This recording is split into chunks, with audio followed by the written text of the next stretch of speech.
Welcome to the Magnificast, a podcast about Christianity and leftist politics. I'm your co-host, Matt Bernico. And I'm your other co-host, Dean Detloff, and I'm also joined by one of my cats who has decided he's going to purr on my lap for an undefined amount of time. So we have a third host this time. That's extremely pleasant. I gotta tell you, my cat is also in the room, and she's in a little castle. Yeah. The Magnificats are here. Just as the cats are occupying these rooms, college students and university students across the United States have been creating some very serious and not cat-related encampments. God, I gotta stop already.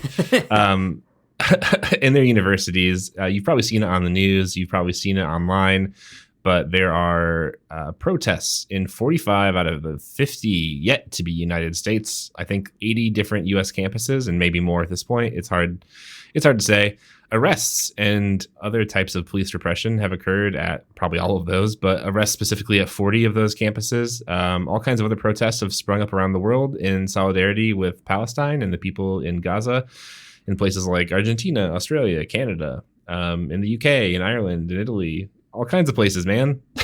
Spain's one of them. Yemen, they're all in here. People are doing this. We're upset, and rightfully so. Dean, what's your experience as a person who's been online, been at these protests? I mean, we're both older. We're both old now, and we aren't on university campuses anymore. But you better believe we're watching. Dean, what have you been thinking and seeing online? What I see online is never exciting, usually, but I have found this particularly exciting, energizing, interesting. It's been kind of fascinating to watch the discourse around this trigger, also a repetition of many other reactions to other kinds of protests that we've seen in the past. But I think there's something different going on here as well. What I mean by that is you see a lot of the same rhetoric being trotted out that usually gets trotted out when people are mad that people are in the streets or are willing to, I don't know, get beat by police or not be moved or even engage in property destruction here and there. All the same kind of arguments are coming out about those kinds of actions. But I think what's fascinating is also seeing the set of demands from students is, I think, pulling out a lot of undisclosed information from universities. It's making people more sensitized to how financial systems work, how universities are funded, how imperialism works, the kind of link between global elites and the reproduction of elites in higher ed institutions and kind of how that relates to geopolitics. So it feels like, on the one hand, all the critics are boring. They're all doing the same stuff that they always do. They can't think of anything new to say because it is all a repetition of bad ideas. But the protesters, I think, are doing some really creative things, and that's been exciting to watch. This is like exciting to me specifically, a person whose brain is broken by reading philosophy and stuff, but there was a great post not too long ago I saw of Columbia students had mapped out the relationships within their university that were impinging on the protesters and on the issue of Palestine generally. So naming certain trustees and creating arrows and boxes and diagrams, kind of just showing people who is where in the power chain and how does that affect students. And man, I love seeing stuff like that. I love seeing people really systematize the situation and trying to figure out what are the various points of intervention. So I feel like that's really exciting. Cool to see people really strategizing around this, and that's giving me energy in an otherwise frustrating situation. What about you, Matt? What are you seeing online? Man, so much.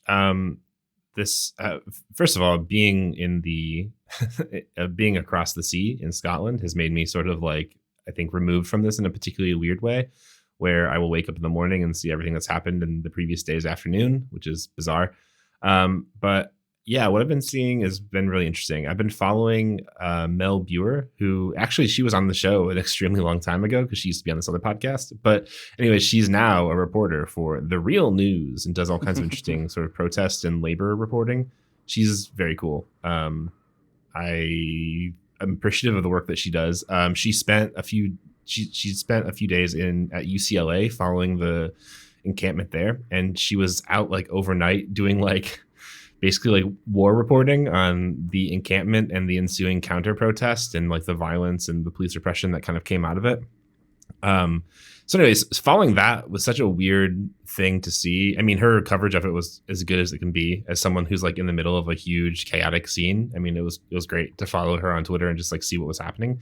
It is such an interesting thing to see, like, I think first of all how this has catalyzed a lot of university students, and that's, I think, really great, and they're organizing around it, and it's really empowering, and that's cool. I find the opposition to these encampments so bizarre, and I can't quite figure out what's happening there. Maybe because I'm not there, and I'm not doing like all of the research work or whatever. But at the UCLA protest that I followed, that Mel was at, there were people who were like, attacking the protesters. And it's just like, where are these people coming from is my biggest question. I don't know. It seems such like a bizarre thing. I mean, I know that there are people in the United States who are Zionists. That is not surprising to me.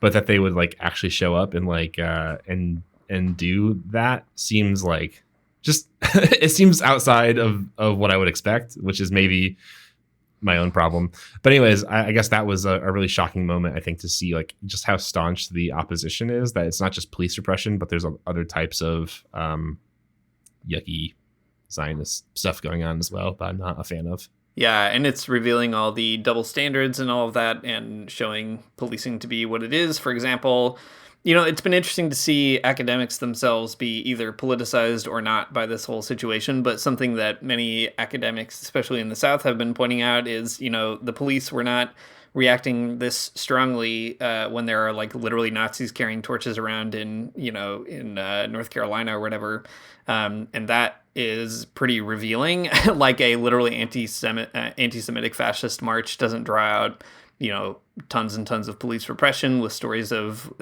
some people got arrested at those kinds of things, but nothing like what you're seeing here. And there's a pretty obvious like economy of scale, I think, in terms of how the state responds to these kinds of crises. It's the same kind of thing that people raise when they talk about free speech crises at campuses, that, universities will always say they kind of have a duty to preserve the right for like whatever the biggest fascist YouTuber of the day is going to say or something on their campus. And they even go out of their way to invite those folks to their campuses, but they don't, the horseshoe theory is not real. They don't do the same for the radical left or whatever. And I think you're kind of seeing that. And I'm curious to find out whether or not that will really radicalize other professors too, to sort of understand that, the cops are not on their side either, even though I think a lot of academics see themselves as maybe, more part of the establishment, and it kind of takes a lot to rock their boat. So we'll see what happens. Yeah, big time. A perennial sort of revisiting of the topic of free speech in the left is always very interesting to see. I always think about the Wobblies and the fight for free speech, because they were, getting jailed for organizing labor. And I guess maybe the same here, right? There's no free speech if you can't critique Israel, if you can't critique the massive investment of U.S. arms and stuff. Well, anyways, in this episode, in case you haven't guessed, we're going to be talking about the ongoing encampments and the Palestinian solidarity movement in the United States on university campuses. As Dean and I have already said, we're not on university campuses. We're too old for that kind of thing now. And we also are in different geographic places that, maybe prohibit us from like being there in person or whatever. But anyways, we thought it would be great to take a moment and kind of think through what's happening there in those places, and also maybe cover a bit of the religious reporting angle from some of these places as well. It's always great. Being a person that has religious reporting brain means that you're always looking for this angle. And today we just kind of rounded up a few articles of people who have found this angle for us. And we're going to talk about what's been going on and maybe like what the interest is of Christian people who are participating and also antagonizing these protests.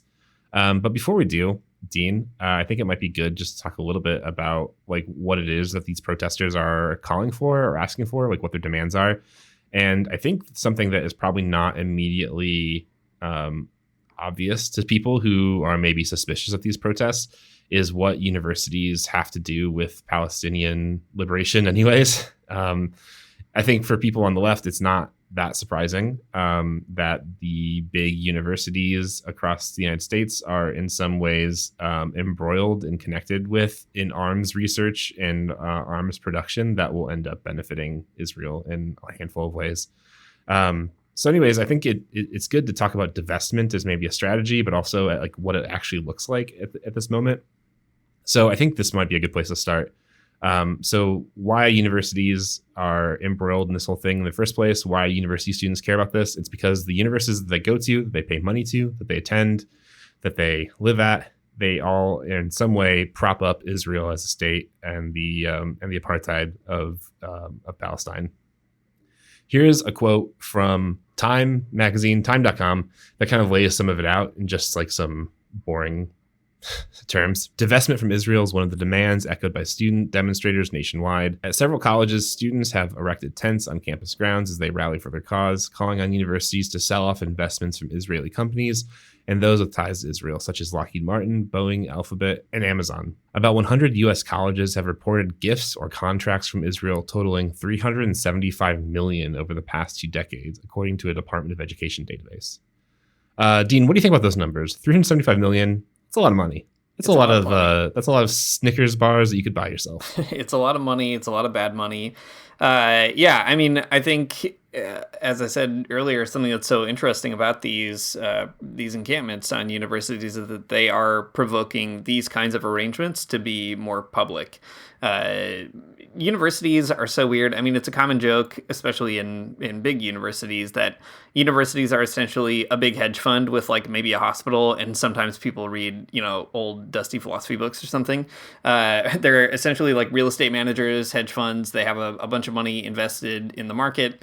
And those investments are like lots of investments invested seeking a profit, right? They're not exactly like making ethical choices about where to put their money to grow a healthy economy. They're making choices about money that will grow their own investment. It has a life and logic of its own. And I think what these encampments are really helping people see is that universities could have a choice. They could choose what to invest in, and that means they could also choose what to divest in. But it's actually not even as simple as that. Like the University of Ohio, for example, had publicly stated that there's a law in Ohio that they are saying makes it illegal to divest from Israel specifically, which is pretty wild. It's like on the books that you can't divest from your investments in Israel. And I think this is also an interesting thing that the encampments are showing just how kind of intertwined Zionist geopolitics are with even the U.S. political system. Like the obsession with supporting Israel, no matter what, with no qualifications, is so strong that it affects, that tried and true value of U.S. capitalism, that you can't just choose to put your money wherever you want, which I think is pretty wild. So it's interesting just to see how the material conditions that make universities possible, that make global imperialism possible, and so on, are bubbling up to the surface in light of a bunch of people refusing to get off the lawn. The Ohio law, that sounds wild. I can't believe it, but I'm believing it actively. So divestment, that is a pretty common sense goal then from these protesters, to publicly state that the money is going there, and then to find ways to get their universities to withdraw, to find, which levers of power to get, which levers of power they need to pull to get their universities to respond in the right way. Totally makes sense. Great tactic. 10 out of 10. That's cool stuff. Man, I've seen another thing online in the past week that I really hate, and let me tell you about it. So in response to a lot of protests, I've seen a lot of smug and smarmy responses from people saying, oh, if these university students love Palestine so much, let's send them there and they can go to school in Palestine. No joke. That's a real tweet that I've seen more than one person tweet, and it's dumb. Let me tell you why. It's dumb because no student in Gaza has been able to attend school since November 6, 2023. That's why it's dumb. On November 6, 2023, the Ministry of Education in Gaza suspended the entire school year because the war had been because Israel has indiscriminately targeted residential areas, including schools and their offices and so on. Israel says, obviously, that they're defending themselves in that, which is, I think, a crazy thing to say. But anyways, why can these protesters not go to Palestine and go to school there? Because there's no schools in Palestine left. They've all been bombed. Here's another fact from an Al Jazeera article that I think is actually pretty good to weigh on your brain in a really awful way. They said that up to 280 government schools and 65 UNRWA schools have been destroyed or damaged, according to Palestinian Ministry of Education. Now, those are like primary schools and high schools, not universities. But I'll get to those in just one second. Later on in this like same Al Jazeera article, it says that centers of higher education, including universities, have been completely paralyzed. Palestinian news agency Wafa reported that 12 higher education institutions in Gaza have been destroyed or damaged, completely disrupting the university education. All right, folks, there it is. That's the other reason why I think the encampments on university campuses are such a big deal. Divestment, obviously, the schools that these kids go to, the schools that the students are going to, I apologize again for being an old person. They are actively propping up Israel and the apartheid state. That's bad. They're propping up the genocide. That's bad. We don't like it. The other reason is that because I mean, like there's a type of solidarity that they're expressing too with other students elsewhere in the world, right? The students of Gaza, Palestinian students, they cannot go to school because their schools have been destroyed. Full stop. That's it. Not that like some of them have been destroyed, but they're like all destroyed. And if they're not destroyed, they're being used as like a refuge place for people to gather because of the rest of the carnage of the whole thing. Which is really just a sickening situation.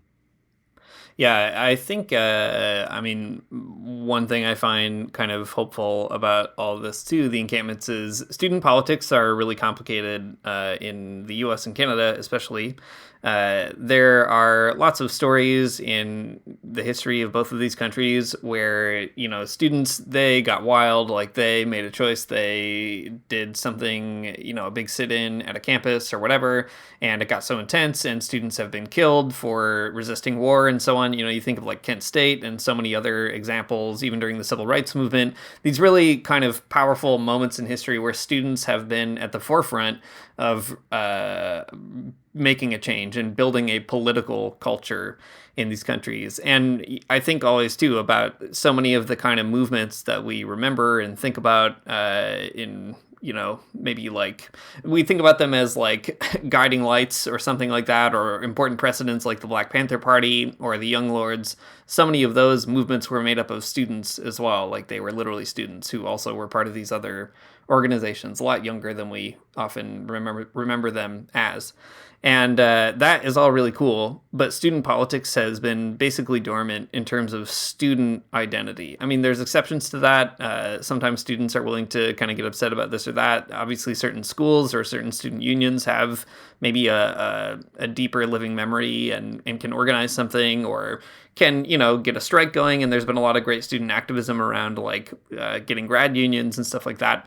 But in terms of like international student to student politics, it's just my impression anyway, that has sort of died down. And I feel like this is a moment where students are coming to a consciousness about their own relationship to other students elsewhere in the world, and not only in Gaza, but with all the students who are also starting encampments on universities, that it's a sort of shared commitment to what it means to be a student, trying to learn, trying to figure out the world around you, and trying also to learn the skills that you'll need to make change in society. And that has been really exciting to see. And there has been some progress.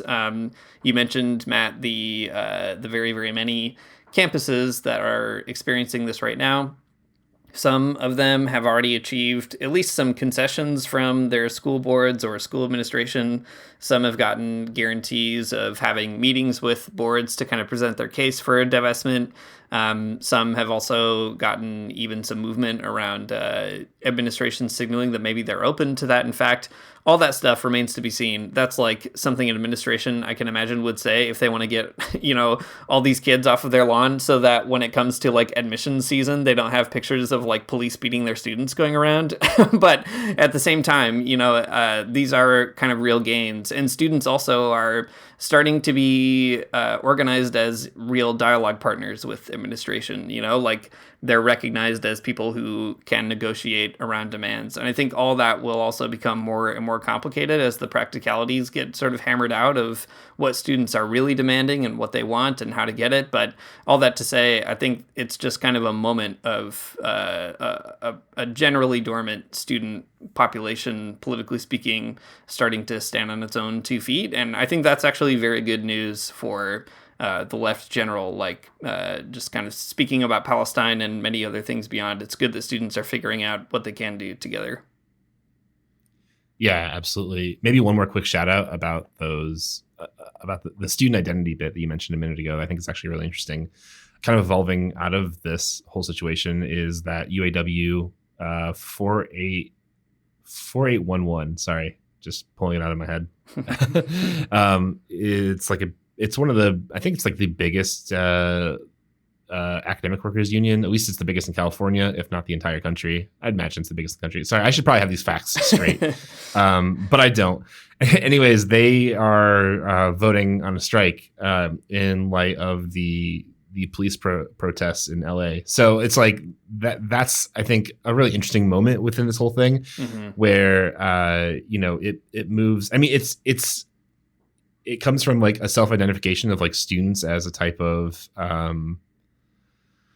identity, but also the rights and like the union, the academic workers who are, I mean, all probably mostly grad students, I would imagine, that they won a union and now they can kind of act in this particular way because of a clearly hostile working environment. Just a wild situation, but anyways, a really positive thing to see that that the grad student workers are willing to go on strike over this all, and they should. It's absolutely correct to do so. Police showing up and like beating up you and your friends and your students is not good, and you should definitely go on strike if that's the case. Yeah. 100%. Yeah. So just like what I'm saying though is that like it's like I think that maybe the vision that people have of like what a student is in their brain is not always what students are in practice, or like what grad students are in practice, or what grad student workers are in practice, right? And understanding themselves as not just like people receiving a service from a university, but also recognizing themselves as workers within the whole apparatus of the university, and winning a union because of it, it can be a big thing. So if you're a grad student and you're listening to this, please unionize. That's all I'm trying to say. Yeah, that's right. Easier said than done, but it can be done. The wild thing too about all of this is, I think, because we've seen all the rhetoric around the street protests in general that you'd expect. It's the same rhetoric that you always see around street protests. But because the student protests are becoming maybe a more like localized flashpoint, they're also giving rise to lots of takes, and including among Christians, both good takes and bad takes. Lots of bad takes, as you can guess. We'll talk about some of them in a minute. Some good ones too. But I think it's been interesting also to find out how Christians are engaging all of this. Toward the end of the episode, maybe we'll turn to speculate a little bit more about what that could mean or whatever. But something I've really appreciated is actually following on Twitter.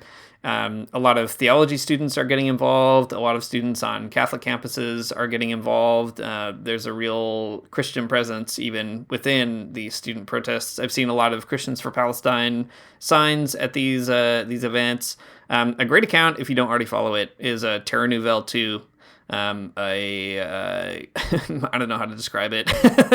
It's a blog. Let's just start there. Maybe that posts lots of pretty wild niche Catholic lefty content. And there's a lot more to say about it. If you're on Twitter for a long time, you'll have a better idea of what's going on with this account. But anyway, it's TerreNouvelle 2, Terra Nouvelle 2. And they have been doing a lot of really cool stuff, just pulling out what's going on at Fordham University, in particular the Jesuit school there, and kind of making a point to highlight the Christian presence at a lot of these student protests in New York in particular. So all that to say, like, I think it's activating Christians in every way that you would expect, right? It's activating the Christian commentariat. Thankfully, they have lots to write, and they're not going to be out of a job because of this. Thankfully for them, I guess, for better and for worse. And there are also a movement kind of piece of Christians being activated by it. So I find that all very fascinating. Something that the religion left journalists have not fully covered, but maybe are starting to pay some attention to. Yeah, big time. Well, let's talk about some of that, the Christian commentariat. I love it. Being a member of it myself, big fan of what we do. Cool. So I've rounded up 3 different takes here, not takes necessarily, but 3 different aspects of like religion reporting that has been going on around the campus protests, the encampments, and all that great stuff. One that is more like a theological observation from Sojourners, one that is from the President Serene Jones of Union Theological Seminary about like what her response has been as a university administrator who's been kind of sucked into the protests, and then finally an article by Fiona Andre in the Religion News Service about Sean Foyt and his rally at Columbia, because don't we all love to hate Sean Foyt? I think that's it. It's important to keep him in the mix and keep an eye on like what's happening with regards to I hate the word Christian nationalists, but the Christian nationalist kind of group of people, because of course they're going to show up and do gross and weird things. So anyways, we're going to talk about all those things. And then of course, because we are podcasters, we are going to do some speculation at the end. So first, let's take a look at an article in Sojourners called Student Encampments Echo Jesus' Parable of Annoying the Powerful by Brooke Foster. Annoying the powerful is such a great term. And I'm pretty sure we've said something similar on the podcast before. But you definitely get the feeling of Jesus annoying the powerful throughout the Gospels. He's always doing it. He's always being a pain in their sides. It's great. The whole article, like I said, is on Sojourners. Go take a look at it. I think it's great. What I like about Sojourners articles is that they're always going to tell you why Christians should care about something. And there's always going to be an article on their website that's like, this is what you can send to the Christian in your life who like maybe just like does not get it. And this is definitely that article. Brooke Foster wrote this article. She is a person who has an MDiv from Princeton, where there is an encampment. So that's the connection there. Anyways, she writes, Christian faith commends those who are relentless in their pursuit of justice, especially those who do so with limited access to power and great personal risk. I'm reminded of the parable Jesus tells his disciples about a widow and unjust judge. This is Luke 18, 1-8. In case you missed Sunday school that week. The widow, Jesus explains, is petitioning for justice from a judge who neither feared God nor had respect for people. And each time the judge withholds justice, the widow returns, disrupting the court, bothering the judge, and generally raising a ruckus. Eventually, the judge relents, apparently from sheer annoyance. Scripture recounts the judge thinking to himself, I will grant her justice so that she may not wear me out continually coming. Great. be the annoying person you want to see in the world. I love that. And then she goes on to say, when I look at students protesting across the country through the lens of my Christian faith, I see similarly persistence in power and apparent powerlessness. As protests continue, students facing potentially life-altering consequences like police violence, arrest, expulsion, eviction, job loss, and damage to their career prospects. Yet I see many students continuing to use the social capacity they have at U.S. universities to seek an end to state-sanctioned violence and the financial structures that uphold it. That Gaza health authorities estimate has executed at least 34,488 Palestinians, wounded nearly 78,000 more, and manufactured a looming famine in the enclave. So cool, a good take. This parable about the widow and the unjust judge from Luke. This is just one of many places where Jesus is kind of telling a story about somebody being annoying to somebody else in power. If you need more of those, you can listen to the rest of our podcast because we talk about them quite a bit. Lots of parables that tell something similar, right? You have to kind of like be annoying to people, tell people the news they don't want to hear, do all kinds of things. That's Christianity, folks. That's the social gospel, is be annoying to people who are in power. But I think there's something to it, right? That's interesting. It's a good way to kind of think about what students are doing. It's not different. It's not different than what this parable is talking about. And I think that's a cool observation to make. Yeah, I mean, it is also just true in general, right? It's one of those perennial evergreen facts that people in power just basically don't want to be bothered. That's like the thing that really gets him going. The judge grants this person justice because he's just getting tired of it, getting sick of it.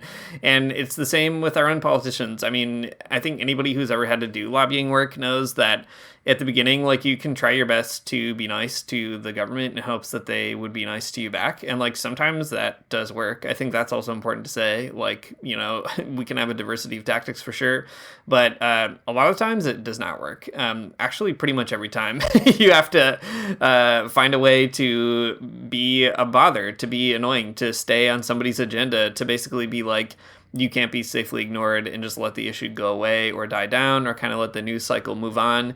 And I think that is actually also something I found really inspiring about these encampments. I don't know, like, I spend a lot of my day-to-day job thinking about Palestine and trying to do things related to it, and it is becoming increasingly hard to do. I think there is news fatigue around it.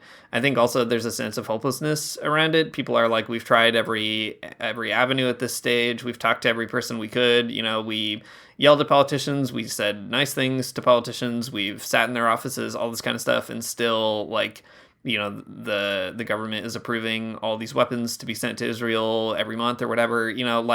There's a lot of fatigue, I guess, setting in with people who are maybe forced to do this one way or another in a professional capacity, and no doubt also the many people for whom their conscience compels them to do that. And I think what's great about the student encampments in particular is that it shows that actually there are new avenues that haven't been tried. There are more people that need to be annoyed and could be annoyed. And the more we kind of build the the aggregate annoyance, that's kind of the key to getting something sorted. So it is a great parable to point out, and also kudos to Sojourners for giving platforms to those kinds of things. Just seeing the coverage that happens in a lot of Christian media these days, there's still a lot of kind of both sidesism going on, and I think it's great that Sojourners is kind of allowing at least that sort of affirmation to be heard there. Yeah, big time. They've posted a few different articles that have been about the Palestinian genocide that, it's good. Christians should be talking about it, and glad to see that Sojourners can play sort of a leadership role in making that happen. Great. Sojourners, love it. Theological takes, great. Parables, the best. Well, let's talk about something different. So universities, they, like Dean mentioned a minute ago, are, hedge funds with a with a hospital attached to them. There's a few universities, though, that have had some different responses to the ongoing student protests. And one of them is Union Theological Seminary, which is, I think, a quite interesting. It's an interesting story. So in their religion news service, they published a sort of first person type of essay about what their experience was with regards to the encampment. But it's written by Serene Jones, the president of Union Theological Seminary. So she has this pretty cool take about what the encampments have been like and what she's seen at them. And what I like about it is that she centers the experiences of the students that are there and not her feelings as a university administrator. Because I got to tell you, the people whose feelings I don't care about very much are university administrators. But this one is good. So she writes this. First and foremost, these encampments are filled with students from different religious traditions: Jews, Muslims, Christians, Buddhists, unaffiliated, as well as spiritual but not religious students. They are finding solace and courage among themselves, frequently singing songs from a religious summer camp of their parents' own faith-based anti-war protests from the 1960s. That's cool. Great if you have cool parents that make you learn cool songs. Be that kind of parent if you can. On April 21st, the first Sunday in place, I was asked by Union students to accompany them to a Columbia encampment to offer a Christian communion service. I, of course, said yes. A weary group of Union students, alumni, and local clergy bundled up on a very cold spring afternoon, went through the police checkpoints, and formed a circle in the middle of the encampment. One of the many brilliant students preached a sermon on the biblical story of Ezekiel, witnessing the vast valley of dry bones, a wrenching text with its present-day corollary in Gaza and Israel. And this is where it gets really good, I think. As she preached, silence fell across the whole encampment as people slowly drew closer. Students listened and wept. I wept tears of intense grief. Some students rocked as they prayed. Some shouted amen. Some sat on the ground, arms wrapped around each other. Another student led a simple open table communion service, inviting everyone to feast. As the Christian ritual unfolded, I watched in awe as the line to take communion grew longer and longer, making it impossible to divide up people into sharply defined traditions. More tears ran down people's faces as they partook, as tears likewise kept running down mine. The next day was the beginning of Passover. In the morning, a large group of Jewish students came to us from the encampment, many of whom had been arrested and either suspended from school or expelled so they couldn't go back on the campus. They asked if they could hold the Seder in our courtyard, and they did. I think this is such a cool story coming from a university administrator, because this person at least has their priorities straight, that the university is, for them, not a hedge fund with a hospital or a hedge fund, in this case, with a seminary attached. But it is something different. It is the students who make it up. I think that is profoundly cool to see someone say. Yeah. Gives you hope that maybe not all administrators are bad. It's good. The story about communion, though, I think is really very sweet and also kind of telling about the way that people actually care about religion. If it has something to say to them, then maybe they will actually spend time thinking about it. And this is an example of that happening. But a cool thing to happen, to have a big line of people wanting to eat this Jesus-y bread and not being kind of clear about like who's from what church and just one big line. That's great. The kingdom of God is like a big long line waiting for communion of people who are in a solidarity encampment for Palestine. Yeah, like you said, Matt, I think the last opinion that anybody needs to hear on these things is that of university administrators. And I know also people have complicated feelings about Serene Jones, and that is fine. I never went to Union, so I don't have any feelings about her. But I think she is, in this particular moment, kind of posing a challenge to many of her colleagues that I think is important. She also, Union released a statement from her basically saying that they will not send police on their students, and really going out of their way to explain why that is, and that it's dumb to do that.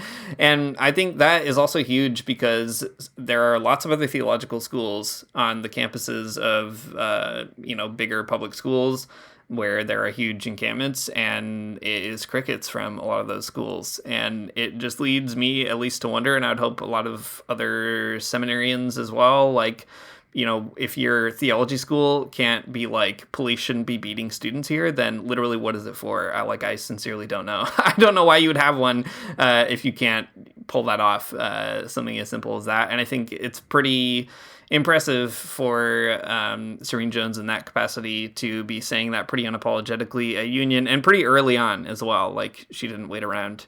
At least it doesn't seem like that to me, and that is really great. I think it should be posing also a bigger question around the crisis of theological education, and I will be curious to see what both students and different theologians have to say about that kind of coming out of all of this experience. Is there maybe a particular prophetic role for theology schools within universities, especially in a moment like this when students are willing to resist a genocide? It's a big test maybe of the relevance of theology schools in general at this moment. That's my hot take as a person who has decided to not be part of that environment right now. So spicy. All right, let's hammer out this last article here and then move on with our lives. So this is by Fiona Andre, a reporter at Religion News Service, and this one is about Sean Foyt. So sorry that you have to hear about him. Also, it's about Sean Foyt, but also Eric Metaxas is another person who I do just not like whatsoever. What a big dummy. All right.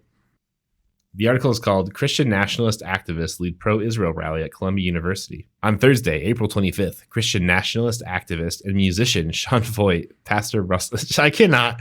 Christian nationalist activist is so funny. Nationalist activist and musician. The kind of thing that, let's be honest, only a liberal Christian media outlet could possibly come up with.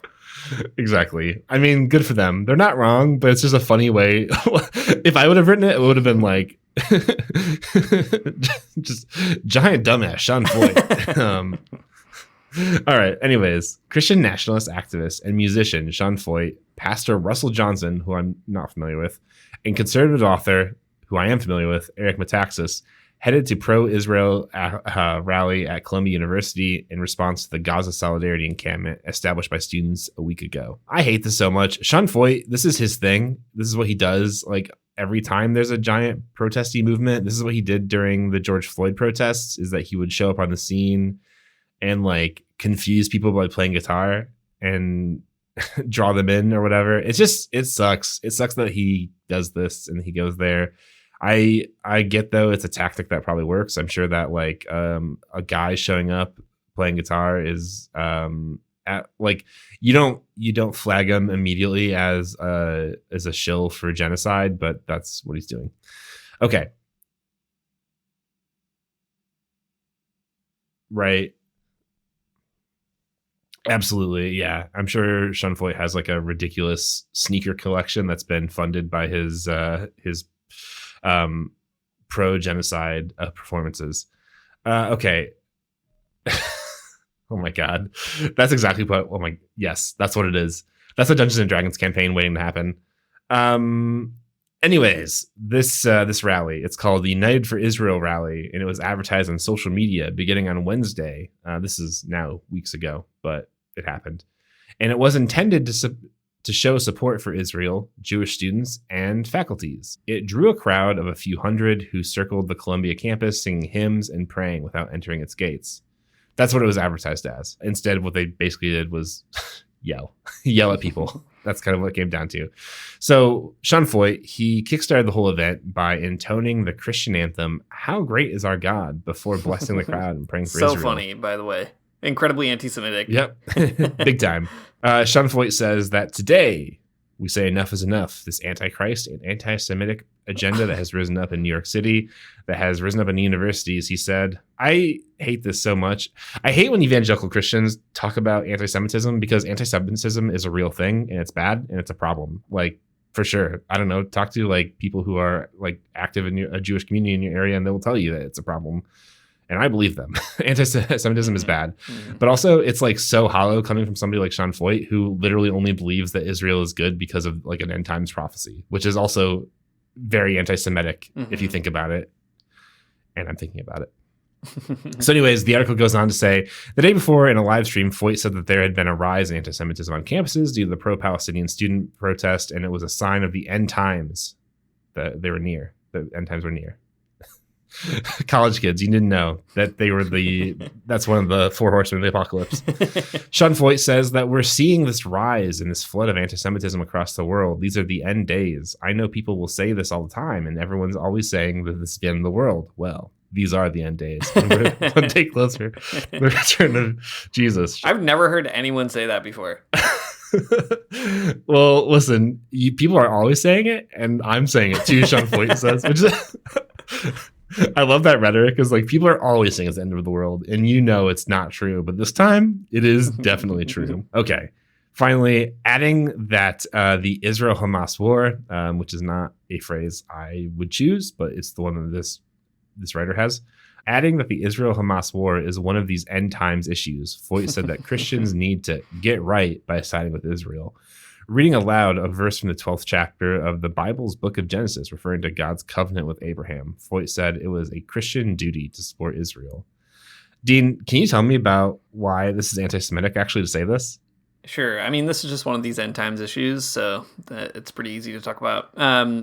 Yeah, the key here is that Sean Foyt is not showing up to support the Jews or to fight anti-Semitism. And I mean, this is something that probably everybody who listens to this podcast has already thought about, but is maybe worth saying now. The fact that someone would stylize the protests on campuses as anti-Semitic in and of themselves is already an anti-Semitic assumption, because it erases the Jews who are there at great cost to themselves and creating, I'm sure, a lot of problems in their own lives and identities and so on, because they do not support genocide as Jewish people and so on. They're erasing that experience entirely by kind of painting this as an anti-Semitic thing, and which also is not to deny that there are anti-Semitic slogans and rhetoric that make their way into protest movements around this issue, and I think that sucks. But also, protesters are aware of that, and whatever. Protests are complicated, and this is all part of it. But all that to say, Sean Foyt is already being anti-Semitic just by virtue of kind of stylizing it that way, erasing Jews out of the picture entirely. But more maybe in a complicated way, it's theologically anti-Semitic here, because the idea is that Sean Foyt doesn't think that you should support Israel because you support the Jews writ large, or because you oppose anti-Semitism, or you value Judaism as a faith community or tradition or whatever. He thinks that you should support Israel because it factors into the incredibly weird chess game of evangelical dispensational theology, where by the end of it, Jews basically have a choice. Either they will submit to the Messiah, to Jesus Christ, and kind of learn that they were wrong the whole time to have denied him, and that was a huge mistake. And finally, they got right by becoming Christians, thereby erasing their Judaism, or they are fighting in this big battle and die in a battle against the forces of the beast and the Antichrist, which is also pretty anti-Semitic to assume that like your only contribution to the end times, if you don't convert, is to essentially fight a war with the people who don't like Jesus.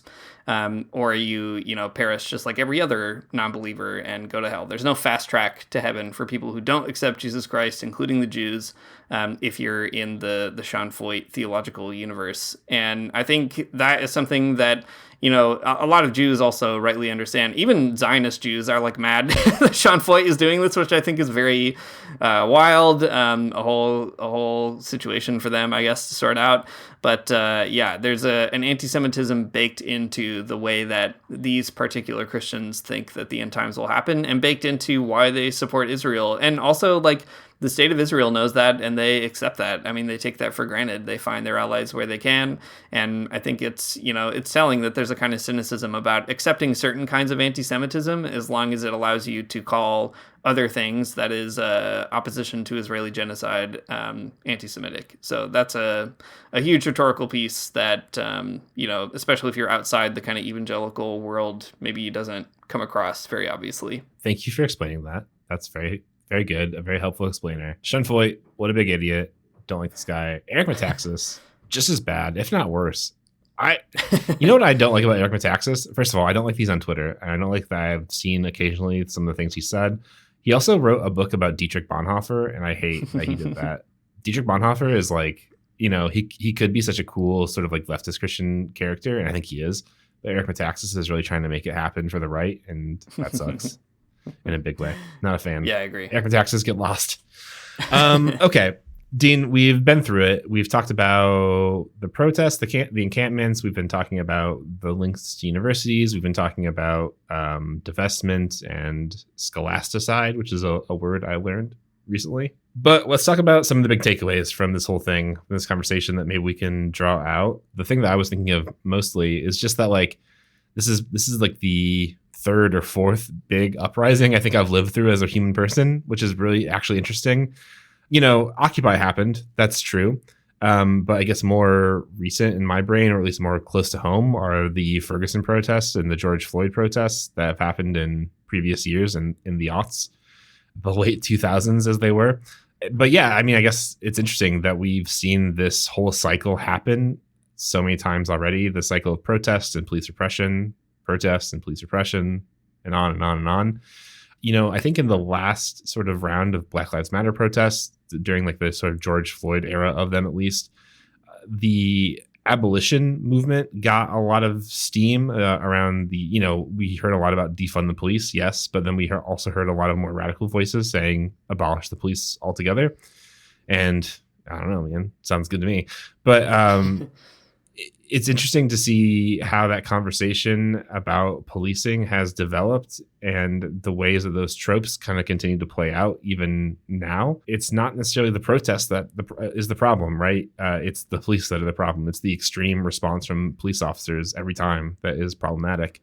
In St. Louis, there was a really, I don't want to say it was small because that would be mean to the people that were there. And it probably wasn't small, but it was just like, it was not an encampment. It was a protest at Washington University, which is like it's a pretty big university in the Midwest. It is definitely a hedge fund with a hospital attached to it.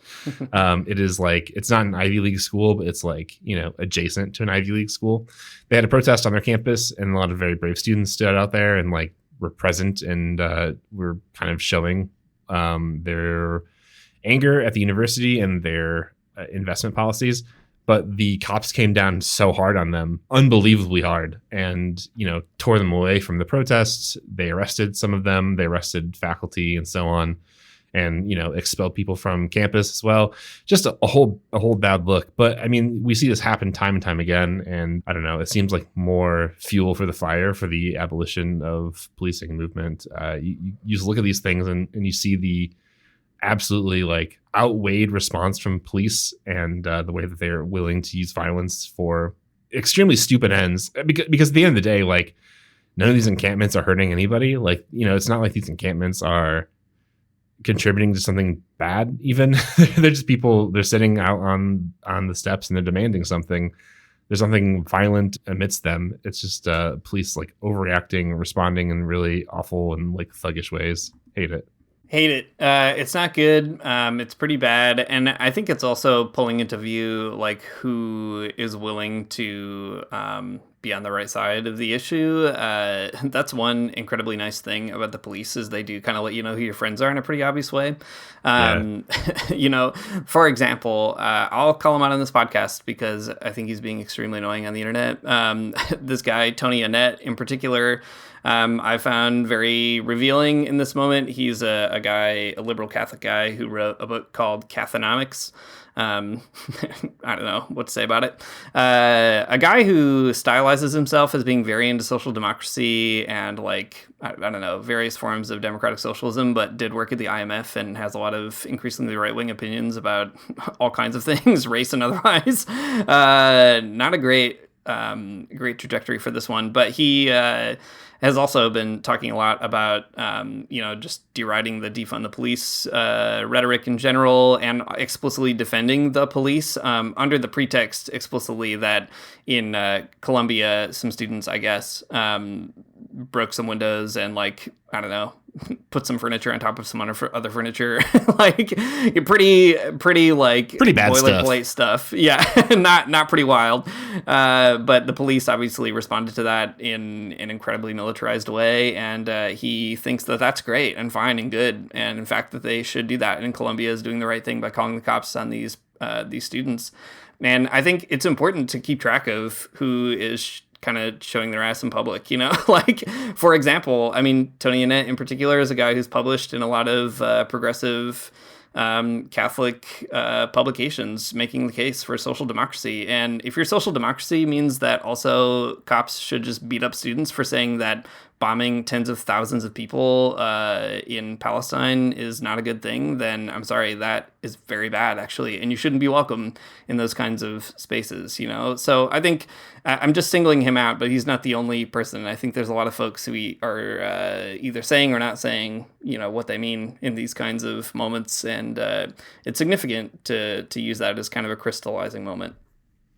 Yeah, totally. I can't imagine the aftermath of this whole thing being anything but more people wanting to abolish the police. I guess that's like the dialectic take or whatever, but it's just the cycle continues of that dynamic, and I think that people will continue to be mad about it and kind of come around to see that abolition makes a lot of sense. You know, we've talked about in this podcast in the past that one thing that has really activated and created a Christian left that knows how to think politically and knows how to think about imperialism and material conditions, historically something that's generated that in the US is anti-imperialist movements. And I'm thinking about the kinds of stuff that you saw come out of the protests against the Vietnam War first, in the 60s, that then pretty naturally evolved into the absorption of refugees from Chile and the affirmation of socialism and the kind of criticism of fascism in Chile that emerged in light of that movement, which gave rise to movements like Christians for Socialism, you know, an explicit kind of Christian commitment to this political ideology. And it's just making me think a lot right now in this particular moment that there are some analogies to that moment and also some huge differences. Like, we're kind of, you know, I guess people who have been engaged for a while have leapfrogged a bit from, as you said, Matt, the kind of Occupy activization to then being activated more around movements for racial justice and accountability and reparations and so on, and now being pushed into this anti-imperialist kind of action, which is something that authors and revolutionaries and activists, like, people have drawn those dots in each of those movements for sure as they're happening, definitely. But I think for movement logic to kind of be able to grow out of these kinds of experiences, connecting the dots on purpose and so on, I'm very curious about what will happen, and especially when it comes to Christians. Like, I think a lot of Christians were activated by Black Lives Matter. I mean, you saw lots of churches get involved, pastors, lots of books, theological writing that was done and is still being done on that particular issue because of the spark of that movement. I'm curious to see what's going to happen as a result of this movement. You know, could it provoke a deeper analysis of imperialism, a deeper analysis of U.S. empire, of Zionism, something that kind of, you know, cuts more directly than what Christians tend to kind of settle for in terms of criticizing the state and U.S. empire and so on. So that's my like cautious hope, or when when you allow yourself to be hopeful when there's a movement building. I'm hoping that this does something similar to what has been done in the past, where the crystallization on the suffering of a people at the hands of U.S. empire and its friends also starts to activate Christians thinking a lot more critically about what's going on politically, economically, and otherwise.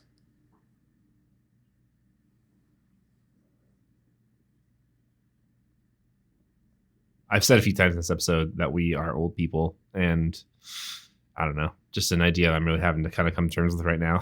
I'm not on the front lines of these like university spaces or whatever, but I was thinking about the ways that the people experiencing this, how it will shape their politics. In a lot of ways, you can't think about the idea of like an encampment or like occupying public space or even university space without thinking about the ways that Occupy Wall Street contributed to those like forms of protest. And I think that's, it's right to trace that sort of germ of protest back to Occupy.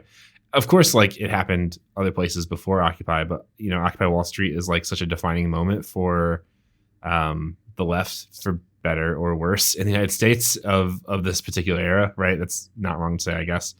But the thing that I guess I've been thinking a lot about, like how these two things compare and contrast. And while Occupy Wall Street showed people that you can you can be annoying to people in power by like occupying space and like making yourself very loud and heard and everything like that.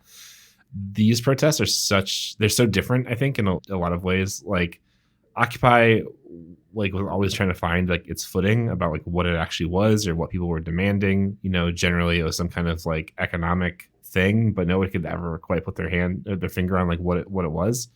But these movements are really interesting because it's occupation, it's encampment, it's like but it's calling for something in particular that I think that was missing from previous types of Occupy protests. So it'll be interesting to see like how the political sensibilities of the people who are at the front lines of these encampments evolve over time and like what they think. I'm actually really fascinated because I think it's really easy for people who are, I think maybe like us, to look at the tactic of encampment and be like, well, like what are you doing? Like Occupy Wall Street did this kind of thing but did nothing, and like other types of movements did this kind of thing and did nothing. But I feel like there's a different type of approach to these encampments, and I'm interested to see what like people who are there and like organizing them will figure out, and like what kind of direction they might be able to give going forward. It's a cool thing to think about. Yeah, I agree. I think it's also harder to placate this demand with surface level changes or changes in rhetoric. Like, with Occupy, you got like some sort of vague pieces of legislation that I think were trying to respond to some of those demands, like Dodd-Frank maybe in part, and other kinds of stuff that emerged out of the housing crisis. But that was like pretty small potatoes. And because there was no, as you said, kind of discernible Occupy crystallized demand by design, it was easy to let it dissipate. And I think there was something similar with Black Lives Matter as well. There was a demand for racial justice, for police accountability. Certain expressions of that movement or geographical centers maybe had stronger articulated demands than others. But at the end, what really changed was the discourse. Policy didn't really move in a hugely significant way. And at the very least, like, it's not... those movements came and the brands kind of picked them up, and people sort of, I think on the whole, have at least found themselves okay with, going on the way that things are, just in terms of like the capacities that movements have to like get people out and like, continue to be mad about something. And when it comes to an issue like this, it's like, Nike is not going to tweet like, we think genocide is bad in light of these student encampments, right? Like you're not going to see like the next episode of Law and Order or something try to tackle the tough issue of Zionism the way that they might tackle like the tough issue of like, police brutality or whatever. So like, I think that also is a huge kind of strength of a movement and makes it so much more challenging because like the stakes are higher.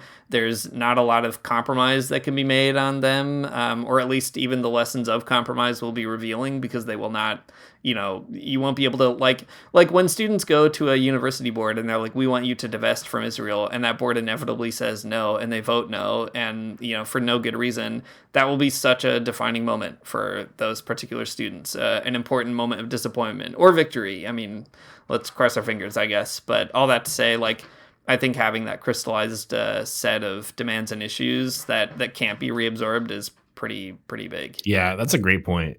That no brands can start participating in such a huge deal. I love that. Great observation. All right, we're at the end of the hour here, Matt. I don't know, how do we cap this thing off? I guess for my part, I guess I would just say I think it's an exciting opportunity for Christians to get involved, and it's also like a test of Christianity's relevance in a moment like this, in particular in higher ed. That's the thing that my brain keeps going back to. Like, what good is it to have Christians on campus if their own institutions can't like side with people being beat by police, but as they follow a religion literally premised on a guy being beat by police? Yeah, I agree. I think that's a really powerful idea that there are seminaries in the United States that just like don't really care that that's happening to their students, or they've not spoken out about that. And if Christianity is a thing that doesn't make a difference in your life to the extent that you would say police beating students is bad, then what is the point? I don't know. Who cares, man? You've been saved, but from what? I'm not sure. Yeah, from what and for what? And maybe the other thing that, I mean, we're running over time here, but the other thing that comes to mind for me is the kind of education that's happening in Palestine, and theological education and so on in this moment. Like, something I think is really fascinating. We should have talked about this earlier maybe, but maybe I'll just leave this as a parting note.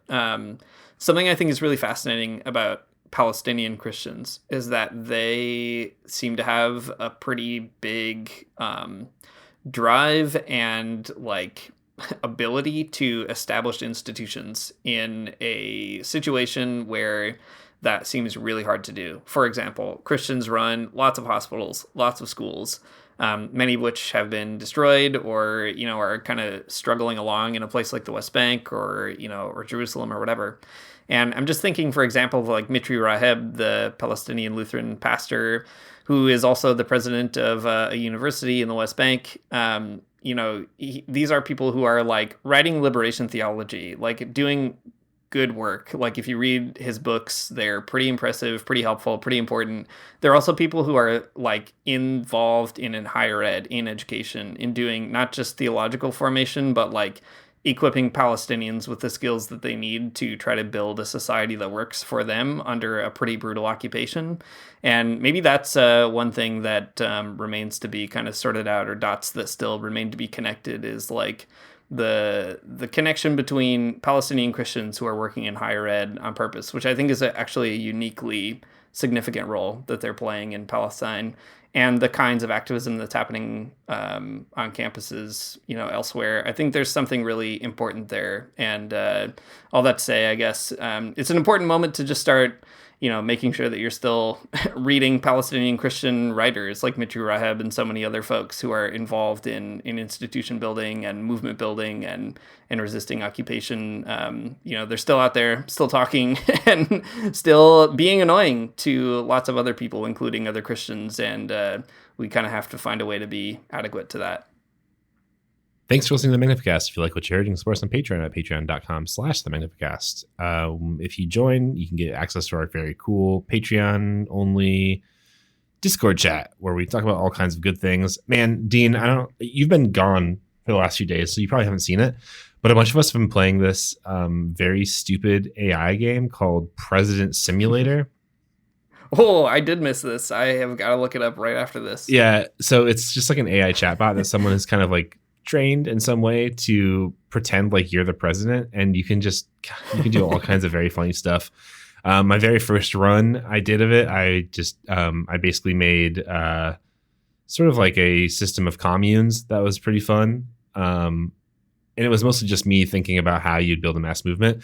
But I was playing this other one earlier today, where the whole premise was that I was president of the United States, and I was also a wizard, and I've created an army of skeleton warriors, and that's been the bludgeon I've been wheeling around North America and threatening Canada with. So all I'm trying to say here is that AI is good for only one thing, and that is this one game where you get to pretend to be president. Pretty good. And that is the kind of thing that you too can discover if you support us at patreon.com/the Maybe you would pay us money to keep this kind of content away from you. And also, we could probably arrange that too. Our intro music is by Amaria Armstrong, and our outro music is by The Logical Spoon. And we'll see you next time.